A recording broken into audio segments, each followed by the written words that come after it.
everyone, welcome back to Paul's Academy. I hope you're all doing well and good. Today we are going to discuss the indefinite pronouns. We've been dealing with pronoun and type of pronoun, right? So we know what a pronoun is. It avoids repetition. Alright.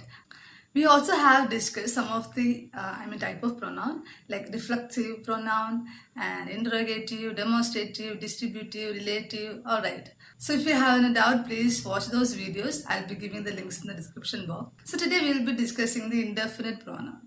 Alright. So there are pronouns do not refer to a particular thing or individual. Rather, it used as in a general way. It is used to a group of people or group of things such as all, each, every, both, none, everyone, everybody, everything, and anyone, anything, some, something, someone, so etc. So all these are indefinite pronoun. Okay, so these words we don't usually use for a particular person or particular thing.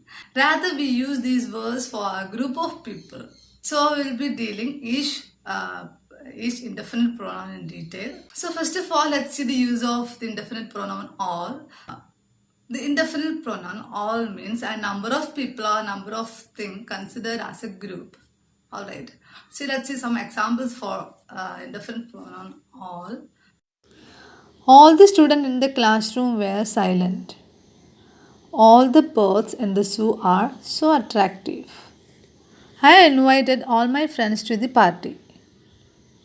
The factory produces luxury cars and all are for export. Now let's see the indefinite pronoun each and every. Both each and every refer to a group considered individually, but each is more targeted on the individual. Each can function both as a pronoun and determiner, but every can function only as a determiner. Each can be grouped under distributive pronoun. So the video has been done on distributive pronoun. For further clarification, please do watch the video. I'll be giving the link in the description box. See these examples. Each student has to solve 5 problems. Each has to solve 5 problems.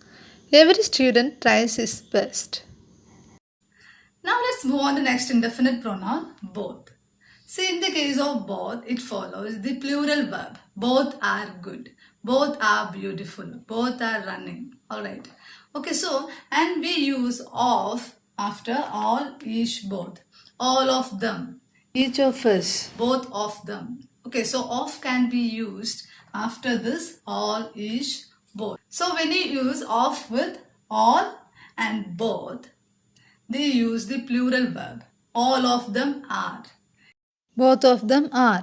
So when it comes to each, it takes the singular verb. For example, each of them has read a poem. Okay, so we have seen the use of all, each, every, both. In the same way, everyone, everybody, everything, they also refer to a group of people. For example, everyone is good.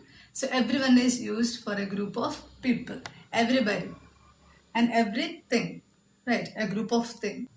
Okay, now let's move on to next indefinite pronouns like some, any, none. So the indefinite pronouns some and any referred or means certain amount or certain number.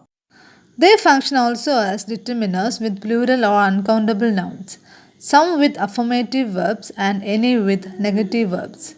So now let's see some examples. Some are doing well. Here some as a pronoun. See the second sentence.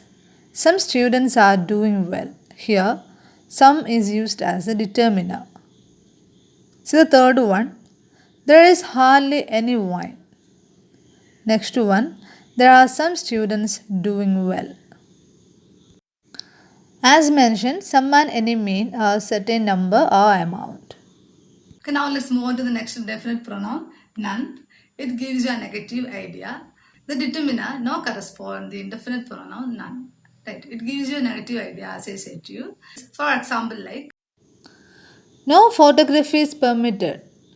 Second one, there were no claimants for the child.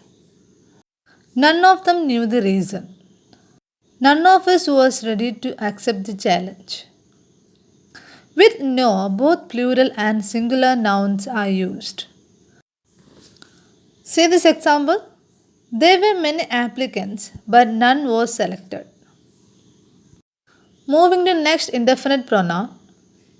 The compounds of some and any are someone, somebody, something, anyone, anybody, anywhere, somewhere, anything, etc.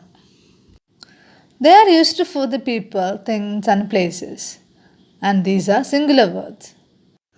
We use anybody for anyone, and we use somebody, something, somewhere, mainly in positive sentences.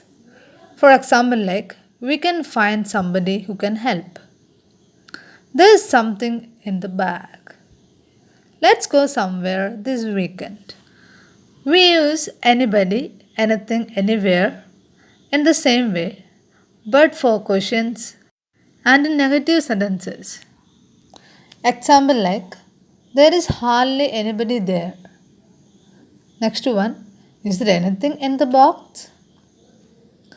Next one, he didn't go anywhere this weekend. And coming to nobody, nothing, nowhere, and they give you negative feeling. As I said to you earlier, nobody means not anybody, and nothing means not anything, and nowhere means not anywhere. So now let's see some examples. I don't know anyone in this school, and there is nothing here. They want to go nowhere. We don't usually use negative verbs with these words because they themselves convey a negative feeling. So the compounds of some and any, like someone, somebody, anyone, anything, and etc., can be followed by else. For example, somebody else, anybody else, anything else, etc. See these examples? You approach somebody else. Second one, you shall not invite anybody else. So the indefinite pronoun do not refer to any particular person or thing. Rather, they are used in a general way. They express quantity ranging from totality to nothing. Okay, I hope this topic is clear to you. If you are really benefited, share it with your friends. And please let me know your doubts and opinions in the comment section below. And thank you.